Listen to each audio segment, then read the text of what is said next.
ও আর ভিখারি নয়। আরে আরে চল চল, অনেক লেট হয়ে গেছে। ম্যাডাম ম্যাডাম কিছু দিয়ে যান ম্যাডাম। কি করছে কে রাস্তা মাঝে? ছাড় আমাকে। আরে দিয়ে দে না 2 টাকা। দেখছিস না বাচ্চা মেয়ে আছে, আর খুশি হয়ে আশীর্বাদ করবে তাকে। থাম তো, টাকা দিয়ে আশীর্বাদ কিনতে চাই না আমি।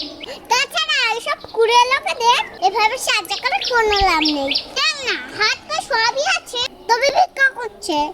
নিশ্চয়ই বাড়িতে অনেক সমস্যা আছে। তাহলে বাচ্চা মেয়েকে নিয়ে কেউ এইভাবে ভিক্ষে করে? দিন না ম্যাডাম 2 টাকা। 10 টাকা। হয়েছে, চল এবার, আমাদের দেরি হচ্ছে। সত্যি তুই মাস 3 পর শোন না, আর ছোট করে বাড়িতে একটা অনুষ্ঠান আছে, তুই কিন্তু চলে আসিস। আরে নিশ্চয় নিশ্চয়, নতুন চাকরি পেয়ে তুই তো ভুলেই গেলি।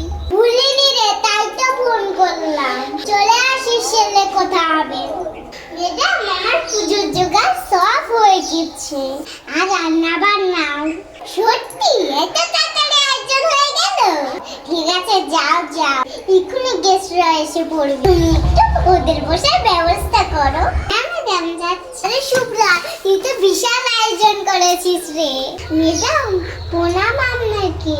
আরে তুমি তো সেই রাস্তার পাশে বসে থাকা ভিখারিটা, তুমি এখানে?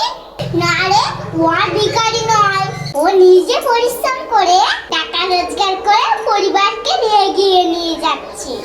সত্যি এটা দারুণ খবর, এই জন্যই তোমাকে আর ওখানে বসে থাকতে দেখি না। তোমার মেয়ে কেমন আছে?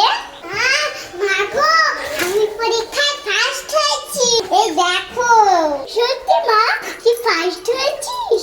ম্যাডাম ম্যাডাম দেখুন ম্যাডাম, খুকি প্রথম হয়েছে।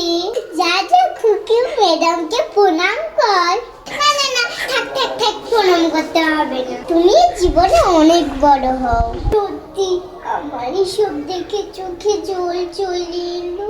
আমি সেদিন তোকে ভুল ভেবেছিলাম রে, আমি বুঝতে পারিনি তুই ওদের নিয়ে এতটা ভেবেছিস।